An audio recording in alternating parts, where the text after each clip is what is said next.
Hello friends, welcome to investing for freedom. आज हम analyse करने जा रहे हैं एचडीएफसी बैंक के क्वार्टरली रिजल्ट्स को, जो कि आज ही आए हैं। बहुत ही ज़्यादा ईगरली अवेटेड थे। पूरी दुनिया इन रिजल्ट्स का वेट कर रही थी। बोलूँगा कि रिजल्ट्स अच्छे हैं। दो नंबर्स हमें थोड़ा डीपली एनालाइज करने पड़ेंगे बैंक के, और थोड़ा सा बैकग्राउंड भी सेट करना पड़ेगा इन नंबर्स को एनालाइज करने से पहले। But given all those things, I think results अच्छे हैं यहाँ पे। एंड लॉन्ग टर्म पर्सपेक्टिव से ये बैंक अभी भी आई वुड से अच्छा है compared to all the other banks and financial institutions that are there in India. कल हमारे पास एल&टी फाइनेंस के भी रिजल्ट्स आए थे, कंसोलिडेटेड रिजल्ट्स थे। एल&टी बहुत सारी कंपनीज, फाइनेंशियल इंस्टीट्यूशंस यहाँ पे इंडिया में रन करता है, और जो उनके रिजल्ट्स आए थे कल, वो काफ़ी आई वुड से अच्छे नहीं थे और ऑनेस्ट थे। बिकॉज कंपनी ने जितना भी नेगेटिविटी था और जो भी प्रॉब्लम्स थे बैंक के अंदर, वो सब उन्होंने रिपोर्ट करने की कोशिश की थी अपने रिजल्ट्स में। एंड वहाँ पर जो आपको इनकम वगैरह भी दिखेगा, वो जो नेट इनकम था एल&टी फाइनेंस का इन द लास्ट क्वार्टर, वो आधे से भी कम आया है compare two year on year, and last quarter से भी कम है। सो वहाँ पर कंपनी ऑनेस्टली अपने नंबर्स रिपोर्ट कर रही है और सब कुछ रिफ्लेक्ट करा रही है अपने रिजल्ट्स के अंदर, जो कि आपको बहुत सारे इंस्टीट्यूशंस में इंडिया में नहीं दिखेगा। स्पेशली जो आप लास्ट 2-3 साल का पूरा स्टोरी देखोगे जो इंडियन फाइनेंशियल सेक्टर में हुआ है, कितने सारे बैंक्स बर्बाद हो गए हैं और कितनी प्रॉब्लम्स आई हैं, उनके चलते आई वुड से कि एल&टी ने अपने नंबर्स ऑनेस्टली रिपोर्ट करे। एंड एचडीएफसी यहाँ पे जो हम अभी देखेंगे, they are also reporting everything honestly. And उसके ऊपर they are reporting very good numbers. HDFC have reported good numbers, and उसके पीछे कुछ रीजंस हैं। And one of the most important reason is because Supreme Court के अंदर जो ये लोन मोरेटोरियम का केस चल रहा है अभी कोविड के चलते, उसमें सुप्रीम कोर्ट का ऑर्डर आना बाकी है। एंड सुप्रीम कोर्ट ने बोला है कि जब तक हम कुछ बोलते नहीं हैं, फाइनल डिसीजन नहीं देते हैं, तब तक you have to continue those loans in your books as proper loans and not as NPAs. You don't have to classify them as NPAs as of now. सो वो एक बहुत बड़ा फैक्टर है जिस वजह से अभी तक किसी भी बैंक ने, किसी भी एनबीएफसी ने किसी भी लोन को कोविड के बाद एनपीए अभी तक डिक्लेयर नहीं करा है। All those loans are being continued in the books, and उससे जो भी इंटरेस्ट इनकम होता है वो अक्रू होता जा रहा है और इन नंबर्स में रिपोर्ट हो रहा है, जो आप देखोगे भी कि आपको एचडीएफसी के रिजल्ट्स में यहाँ पे दिखेगा। प्लस आरबीआई ने इंटरेस्ट रेट्स कम किए थे, तो उस वजह से भी अच्छा खासा प्रॉफिट्स में आपको इम्पैक्ट दिखेगा, पॉजिटिव इम्पैक्ट दिखेगा। एंड यहाँ एचडीएफसी के रिजल्ट्स भी इस वजह से अच्छे दिखेंगे। एंड एक और चीज़ है, लास्ट मंथ दिसंबर में आरबीआई ने शुरुआत में ही बैंक के ऊपर, एचडीएफसी बैंक के ऊपर कंडीशंस लगा दी थी कि ये लोग अपने क्रेडिट कार्ड्स इशू नहीं करेंगे further, until further notice. And ये इसके पीछे रीजंस ये थे कि एचडीएफसी का जो नेटवर्क था, जो बैक एंड आईटी सिस्टम था, वो डिस्टर्ब हो गया था, इलेक्ट्रिकल आउटेज हो गई थी, जिस वजह से बैंक के ऑपरेशंस में इम्पैक्ट आया था। और फिर आरबीआई ने इनके ऊपर स्ट्रिक्ट कंडीशंस लगा दी थी कि they will not sell their credit cards until further notice or further orders. So ये था बैकग्राउंड। अब हम शुरू करते हैं अपना एनालिसिस। सो एनालिसिस के लिए मैं आया हूँ यहाँ पे एचडीएफसी के स्टैंडअलोन फाइनेंशियल रिजल्ट्स में। यहाँ पे आप देखोगे कि बैंक का जो इंटरेस्ट इनकम है, that is quarter on quarter बिल्कुल इंक्रीज नहीं हुआ है, बहुत ज़्यादा आए, बहुत ही मार्जिनल इंक्रीज है, 0.3% का इंक्रीज है ये ऑलमोस्ट, आई थिंक। और ये इनका मेन इंटरेस्ट अर्न है। इसके अलावा जो अदर इनकम आप देखोगे यहाँ पे, अदर इनकम काफ़ी इंक्रीज हुआ है, बिकॉज बैंक ने कुछ अपनी फीस और चार्जेस लास्ट क्वार्टर में बढ़ाए थे, जो कि यहाँ पे आपको बढ़ के दिख रहे हैं। 744,322 versus 609,245 in the last quarter. सो ये अदर इनकम का नंबर अच्छा है। इसके अलावा जो टोटल इनकम है बैंक का, काफ़ी इंक्रीज हुआ है।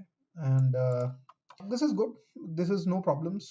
इसके बियॉन्ड अगर आप ऑपरेटिंग एक्सपेंसेस में देखोगे, तो वहाँ पे आपको जो सबसे इम्पोर्टेंट नंबर दिखेगा वो दिखेगा इंटरेस्ट एक्सपेंडेड का। ये इसलिए यहाँ पे कम आया है बिकॉज कम बैंक ने इंटरेस्ट जो है वो कम पे किया है, और इसके पीछे रीज़न ये है कि आरबीआई ने अपने इंटरेस्ट रेट्स कम किए थे, जिस वजह से इंटरेस्ट पे आउट हुआ है वो कम हुआ है। उसके अलावा जो एम्प्लॉय कॉस्ट है और अदर ऑपरेटिंग एक्सपेंसेस हैं, ये सब सिमिलर हैं, अदर ऑपरेटिंग एक्सपेंसेस थोड़ा सा बढ़ा हुआ है, हाउएवर जो टोटल एक्सपेंडिचर है आप देखोगे वो इट इज ऑलमोस्ट सेम, कुछ फर्क नहीं है उसमें। So I think that is okay. जो ऑपरेटिंग प्रॉफिट है बैंक का, which is interest income before making any provisions, ये काफी यहाँ पे अच्छा दिख रहा है आपको, बढ़ा हुआ दिख रहा है। सबसे पहली बात 10% के आसपास आई थिंक ये बढ़ा हुआ है, एंड इसके पीछे रीजन यही है कि आरबीआई ने जो अपने इंटरेस्ट रेट्स कम करे हुए हैं, इस वजह से वो जो इम्पैक्ट है 10% का, वो यहाँ पे आपको अच्छा खासा दिख रहा है, और आपको ये जो प्रॉफिट्स हैं ये बढ़े हुए दिख रहे हैं। प्रोविजंस आप देखोगे बैंक ने ज़्यादा नहीं करे हैं, और जो लास्ट क्वार्टर में थे इनफैक्ट उससे भी कम है। इसके पीछे रीज़न ये है कि सुप्रीम कोर्ट ने अभी बोला है कि आप अपने लोन्स को कंटिन्यू करोगे अपनी बुक्स के अंदर, और उनका इंटरेस्ट इनकम अक्रू करते रहोगे, अभी एनपीए की तरह क्लासीफाई नहीं करोगे, जिस वजह से बैंक को अभी तक उन एसेट्स को, उन लोन्स को एनपीए डिक्लेयर करने का कोई रीज़न नहीं है, जिस वजह से आप देखते हुए यहाँ पे कि ये जो प्रोविजंस हैं ये कम हुए हैं, बैंक ने ज़्यादा प्रोविजंस नहीं करे हुए हैं, उन लोन्स को कैरी कर रही है, और इसी वजह से जो यहाँ पे ये प्रॉफिट दिख रहे हैं आपको, ये अच्छे खासे इंक्रीज दिख रहे हैं। जो नेट प्रॉफिट है बैंक का after tax expenses and everything, ये आ रहा है लगभग 18% ऊपर, around 8,758 crore compare to last quarter 7,500 crore. But don't take these numbers literally is my advice to you, because अभी तक कोई भी एनपीएस डिक्लेयर नहीं हुए हैं। HDFC although is a retail bank and is a top quality bank, but Covid की problems सबको होगी। HDFC बैंक को कम हो सकती है, बट होगी इनको भी। ये इम्पैक्ट आपको आगे ही दिखेगा जब सुप्रीम कोर्ट का लोन मोरेटोरियम के ऊपर एक फाइनल ऑर्डर आएगा। आगे चलते हैं। सो अभी हम आ गए हैं बैंक के एनपीएस के ऊपर। सो एनपीएस के बारे में बैंक ये स्टोरी बता रहा है कि इनका जो ग्रॉस एनपीए है that is around 0.81%, which is much lower than 1.08% of the last quarter। But इसके पीछे वही स्टोरी है लोन मोरेटोरियम की, जो सुप्रीम कोर्ट में अभी पेंडिंग है। हाउएवर बैंक ने क्लियरली ये बताया है अपनी कमेंट्री के अंदर कि अगर हम वो लोन मोरेटोरियम का केस नहीं चलता होता और हम वो एनपीएज लेके चलते अपने साथ, तो हमारे पास जो ये नंबर आता 0.81% का, जो इस क्वार्टर में आया है ग्रॉस एनपीए का, ये आता 1.38% का, which I think is fine given COVID इतनी बड़ी प्रॉब्लम रहा है, और सारी दुनिया उससे इतनी इम्पैक्टेड है। तो 1.08% से 1.38% होना, अगेन आई वुड से is okay, not a big problem. क्योंकि अगर आप कल के एल&टी फाइनेंस के रिजल्ट्स देखोगे तो वहाँ पे आपको लगेगा कि हाँ प्रॉब्लम है यहाँ पे, बट प्रॉब्लम उतनी मेरे को नहीं दिखती। अगर हम नेट एनपीएस की बात करें तो ये आ रहा है 0.09% compared to 0.17% of last quarter and 0.48% of the same quarter in the last year. So actually में ये नंबर 0.09 की जगह है 0.4%, जैसा कि बैंक ने कमेंट्री में बताया है, which is double, more than double of last quarter, but compared to last year's quarter कम है। And I think given the situation of Covid जो कि अभी चल रहा है, और जिससे बैंक्स का पूरी दुनिया ही इतनी ज़्यादा इम्पैक्टेड है, I think the bank is doing decent, even if it is 0.4%. However, exactly क्या है कैसे है ये तो जब एक्चुअली में बैंक्स अपने रिजल्ट्स डिक्लेयर करेंगे तभी पता चलेगा। However, जो अभी पता चल रहा है अपने को ये नंबर्स देख के, रिजल्ट्स देख के, आई थिंक ये अच्छे नंबर्स हैं, और बैंक डिसेंटली अच्छा कर रहा है। अभी हम आ जाते हैं सेगमेंट वाइज रिपोर्टिंग में जो बैंक ने की है। सो बैंक की जो इनकम है बेसिकली, वो इनकम ट्रेजरी में ऑलमोस्ट सेम है, कोई बहुत ज़्यादा फर्क मेरे को नहीं दिख रहा है। ट्रेजरी वो ऑपरेशंस होते हैं जहाँ पे कि बैंक अपने पैसे को इन्वेस्ट करता है या फिर आरबीआई के पास रखता है, और वहाँ से जो भी इनके पास पैसा आता है उसको ये लोग अपने इनकम में कंसिडर करते हैं।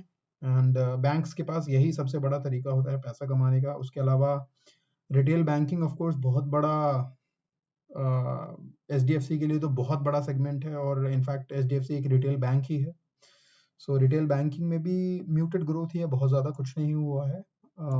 हाउएवर कोई डी ग्रोथ नहीं हुई है, कोई प्रॉब्लम नहीं हुई है, बैंक ने अपने रेवेन्यूज इंक्रीज ही करे हैं रिटेल बैंकिंग से।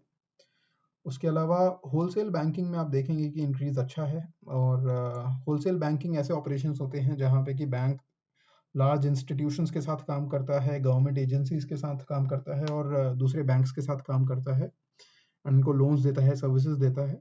So that particular part has increased the best in the last quarter for the bank. So I think this is again pretty good. और इसके अलावा अदर बैंकिंग ऑपरेशंस जहाँ पे ये लोग फीस चार्ज करते हैं और ट्रांजैक्शन चार्जेस वगैरह लेते हैं अपने कस्टमर से, तो वो भी इनकम यहाँ पे इंक्रीज हुआ है बैंक का. एंड ओवरऑल आप देखेंगे कि रेवेन्यू में बैंक के अच्छा खासा इंक्रीज हुआ है. सो बैंक ने लोन्स दिए हैं, काम अच्छे से किया है एंड ये आपको रेवेन्यू इंक्रीज होता हुआ दिखता है. अब हम बात करते हैं बैंक के प्रॉफिट्स की. सो बैंक ने प्रॉफिट्स के पर्सपेक्टिव से जो ट्रेजरी में है, प्रॉफिट अच्छा खासा बढ़ाया है. ऑलमोस्ट 12-12.5% से ये प्रॉफिट्स ट्रेजरी के सेगमेंट में इंक्रीज हुए हैं, विच इज़ आई वुड से वेरी गुड. और उसके अलावा होलसेल बैंकिंग में तो बहुत ही ज़्यादा बढ़िया परफॉर्मेंस है बैंक का. ऑलमोस्ट आई वुड से 70% के आसपास ये इंक्रीज दिख रहा है. एंड इससे पता चलता है कि बैंक ने ट्रेजरी और होलसेल बैंकिंग में काफ़ी अच्छा परफॉर्म किया है लास्ट क्वार्टर में. एंड इससे पीछे भी बैंक अच्छा ही कर रहा था. हाउएवर जो एक पॉइंट ऑफ कंसर्न है, इनफैक्ट मेजर कंसर्न है, वो है retail banking. And retail banking में आप देखोगे कि जो प्रॉफिट्स हैं वो काफ़ी कम हो गए हैं और ऑलमोस्ट 40-45% ये मेरे को कम दिखते हैं. और लास्ट ईयर के क्वार्टर से तो ये ऑलमोस्ट 50% से भी कम है. And this is a point of major concern I would say. However मेरे को ये स्टॉक बहुत पसंद है. एचडीएफसी बैंक इंडिया का बेस्ट बैंक है. सो अगर इस नंबर से स्टॉक में कुछ भी इम्पैक्ट दिखता है negative on the coming week Monday को, तो अच्छा है. आई वुड से मेरे लिए तो बहुत ही अच्छा है और मैं तो इस स्टॉक को और खरीदना चाहूँगा. However I will not buy it on Monday. Let's see कैसा रहता है स्टॉक, क्या करता है मंडे को, उस हिसाब से विल डिसाइड. बट एक चीज़ है कि ये जो रिटेल बैंकिंग में आपको इम्पैक्ट दिख रहा है, ये सिर्फ लास्ट क्वार्टर का नहीं है. जिस तरीके की न्यूज़ चल रही है अभी इंडिया में, ये जो रिटेल पे इम्पैक्ट आपको दिखा है, ये अभी कंटिन्यू हो सकता है. और जैसा कि मैंने पीछे भी बताया, लोन मोरेटोरियम का रिजल्ट अभी आया नहीं है उस केस का. सुप्रीम कोर्ट ने कुछ बोला नहीं है. सो अगर वो रिजल्ट नेगेटिव आता है और कुछ प्रॉब्लम होती है, तो आई थिंक ये जो डिक्लाइन है ये बहुत ज़्यादा और बढ़ के आएगा और बैंक की परफॉर्मेंस पे इम्पैक्ट बहुत ज़्यादा आएगा इस चीज़ का. हाउएवर मेरे को लॉन्ग टर्म के पर्सपेक्टिव से कोई प्रॉब्लम नहीं दिखता. एंड अगर ये बैंक में इस तरीके का प्रॉब्लम आता है, तो बाकी बैंक्स में तो और ज़्यादा आएगा. And I would say that is good. ये बहुत अच्छा है. बिकॉज हमें जो इन्वेस्टमेंट करनी चाहिए, आई थिंक लॉन्ग टर्म के पर्सपेक्टिव से करनी चाहिए. और अगर लॉन्ग टर्म के पर्सपेक्टिव से ये स्टॉक हमें अभी अगले 2-3 महीने में नीचे आता हुआ भी दिखता है, या फिर कुछ भी मार्केट में नेगेटिविटी भी आती है जिस वजह से पूरी मार्केट ही नीचे जाती है, तो आई वुड से कि हमें अपना पैसा बचा के रखना चाहिए और फिर ऐसी अपॉर्चुनिटीज़ जब आती हैं तो उस टाइम पे इन्वेस्ट करना चाहिए.